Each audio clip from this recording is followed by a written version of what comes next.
The synchronicities stopped making sense about 3 weeks ago, not because they disappeared, but because they intensified to a point where your logical mind couldn't categorize them anymore.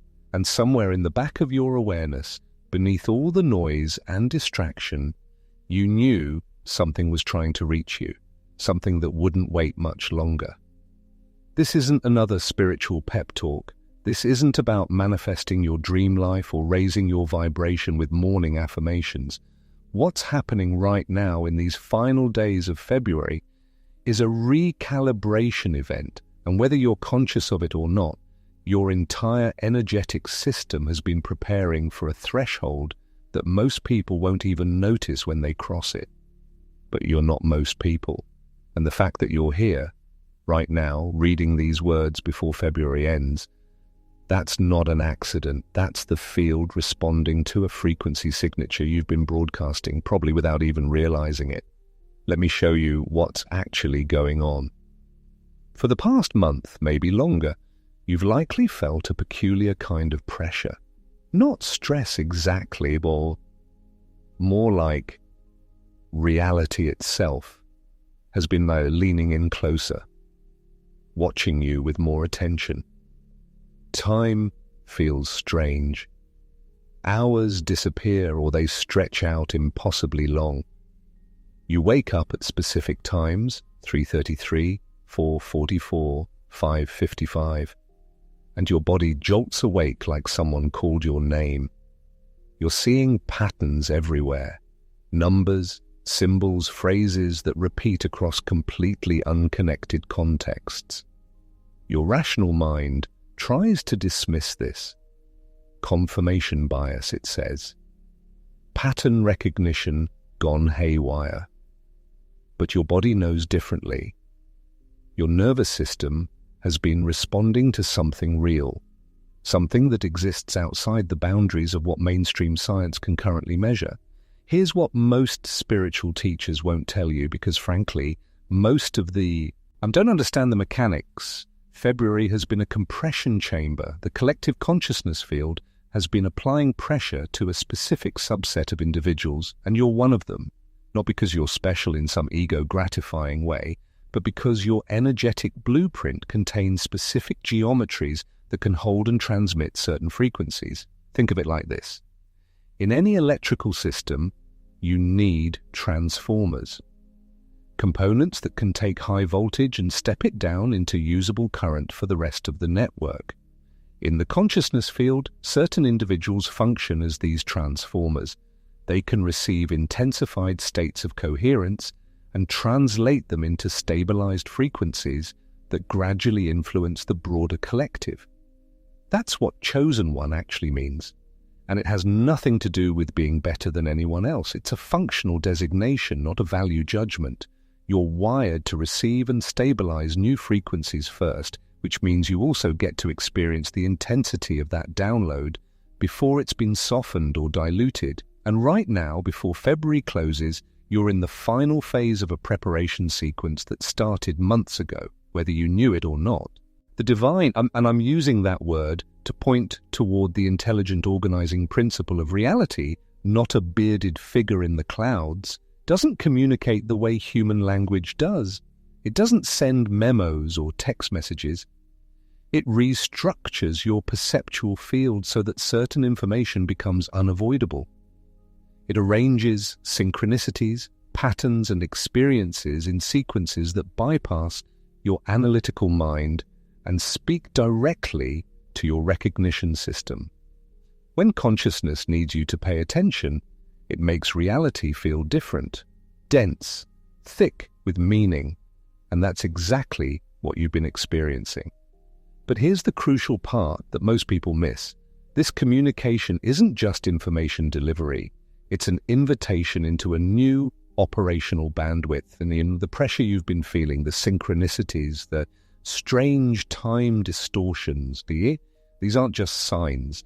They're the recalibration process itself. Your entire system is being tuned to receive and operate at a frequency that wasn't accessible to you before. And there's a timing element to this that actually matters. The transition from February to March represents more than a calendar shift.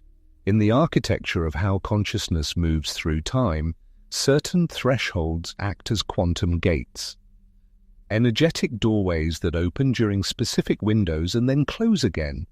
Not permanently, but the next opening might be months or years away, and the configuration will be different.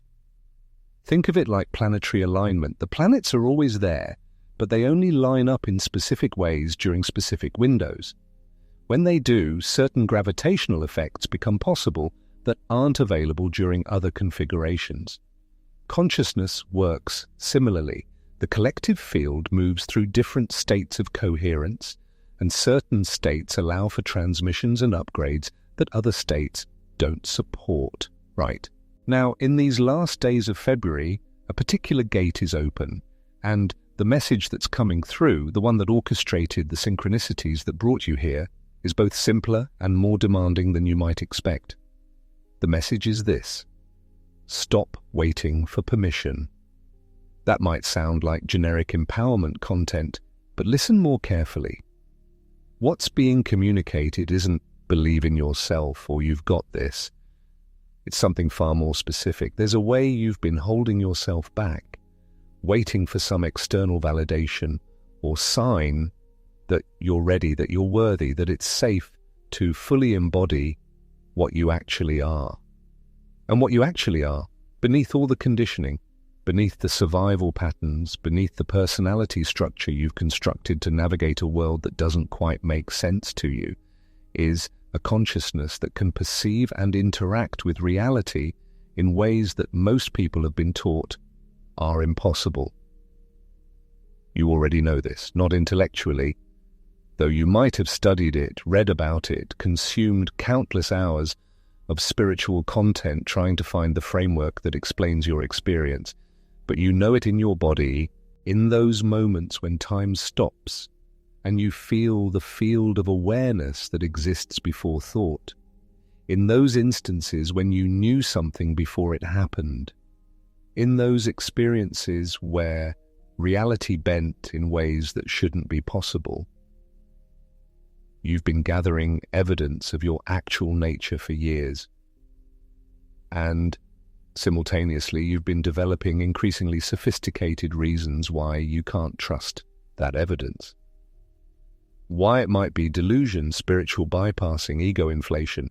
Why you need to be more grounded, more humble, more careful. And here's what the divine is communicating right now.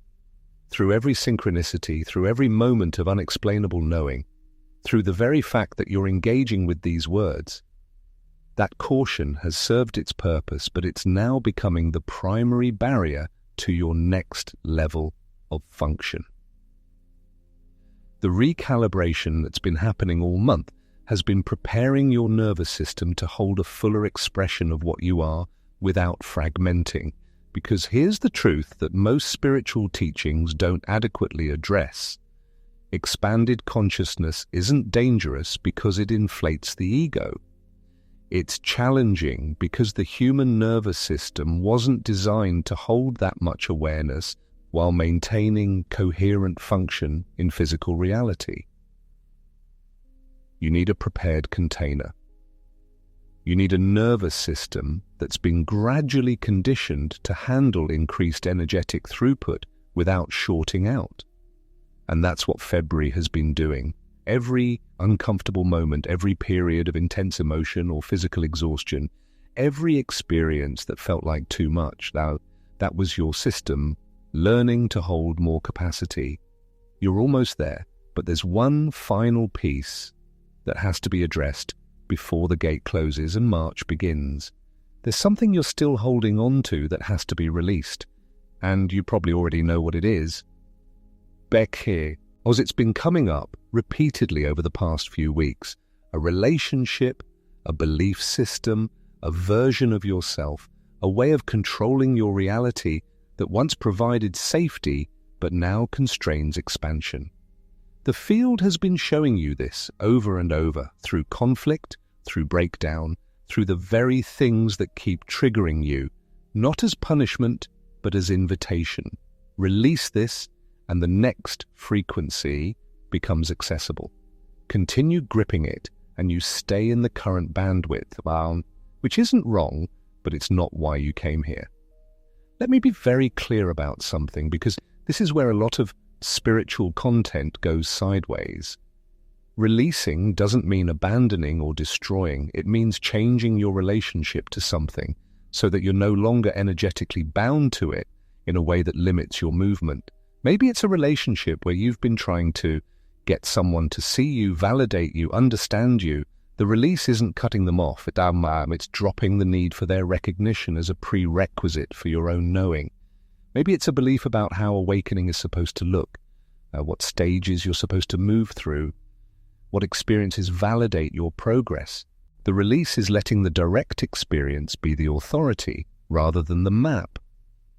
Or maybe, and this is the deepest one, it's a particular version of yourself that you've been protecting, the version that's still wounded, still trying to prove something, still operating from scarcity even while speaking the language of abundance.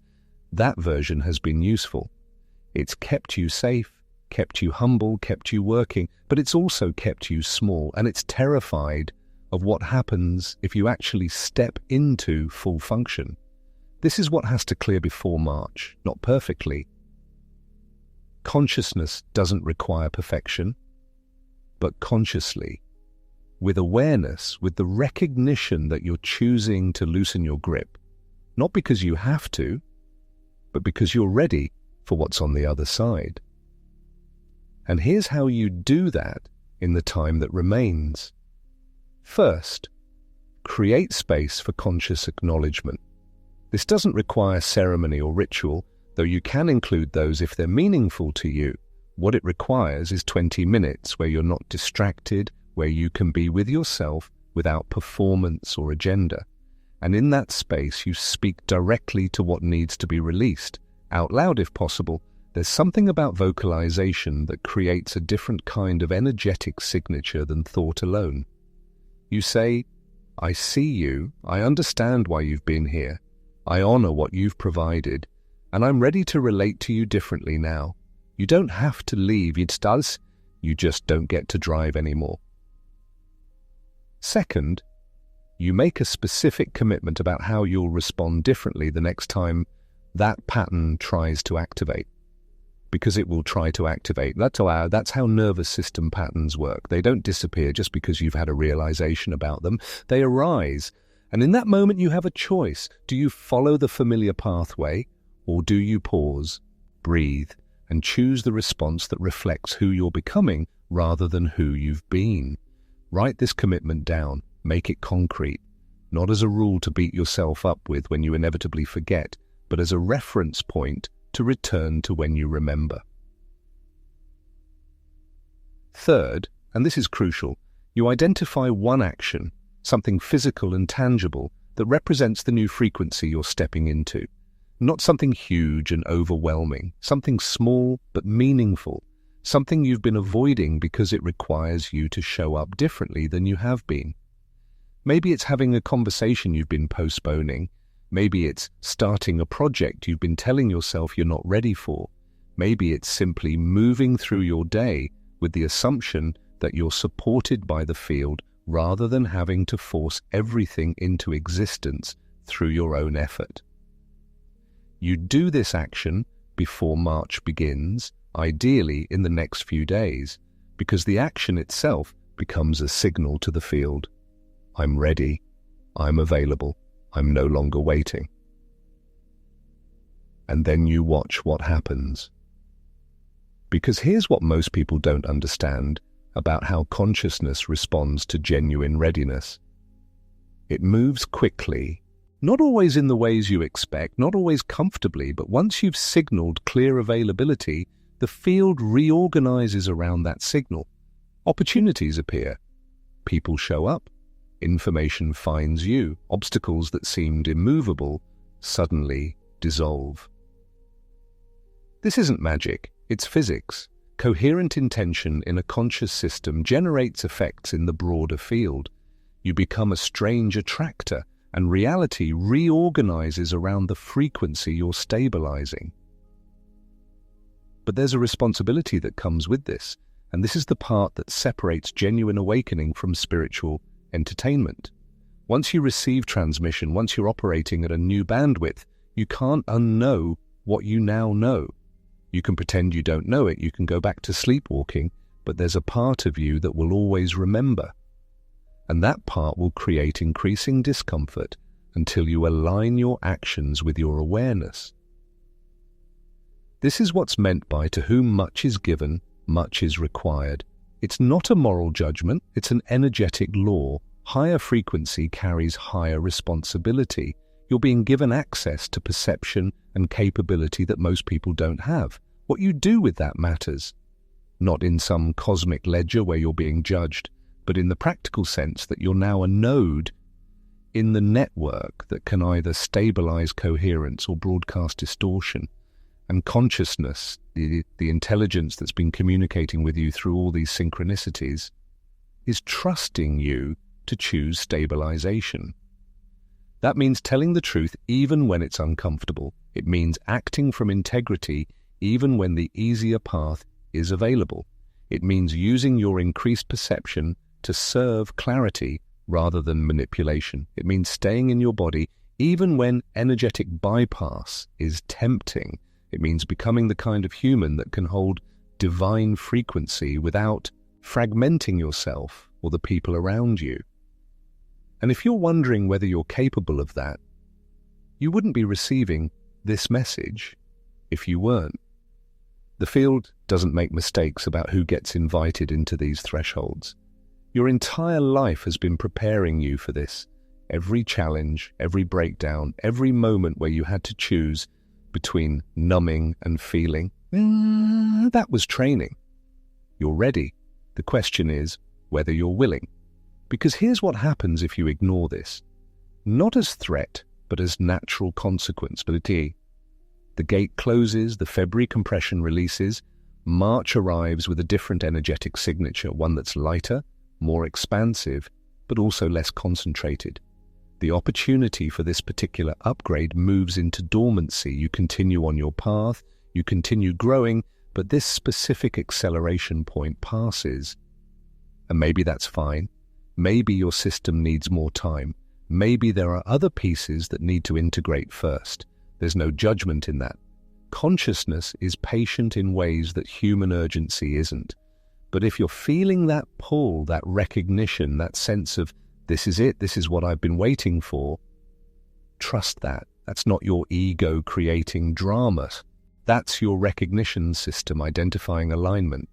That's the part of you that exists beyond time, seeing the pattern and confirming, yes, this is your moment. You have days, maybe a week. The exact timing isn't as important as the sincerity of your engagement. But before February ends, before this particular gate closes, make your choice clear, not through words alone, but through action, through release, through commitment. The divine has been speaking to you all month, through numbers and symbols and impossible coincidences and the persistent feeling that something significant is happening beneath the surface of ordinary reality. This is the final message in this particular sequence. Stop preparing and start being. Stop waiting for worthiness and start operating from the recognition of what you actually are. Stop looking for the path and become the path. You're not being called to something outside yourself. You're being called to remember something that was never actually forgotten, just obscured by the layers of conditioning and survival patterning that you had to develop to make it this far. And now you're here, at the threshold, with everything you need, with a nervous system that's been prepared, with a consciousness that's been activated, with a field that's ready to reorganize around your coherent signal. The only question left is, will you step through? Before the gate closes and March begins with you on this side or the other. The answer doesn't need to be spoken, it needs to be lived in the next choice you make, in the next action you take, in the way you meet this moment and every moment after it. The field is watching. not to judge, to respond, to meet your commitment with forces and flows that will astound you with their precision and timing, to show you that everything you've been sensing, everything you've been knowing, everything you've suspected about the nature of reality and your place in it, it's all true and it's all available and it's all waiting for you to simply say yes and mean it with your whole being. This is the message. This is the invitation. This is what February has been building toward. And now, in these final days, the choice is yours. Continue as you have been, or step into what you came here to become. The synchronicities will confirm your decision. They always do. They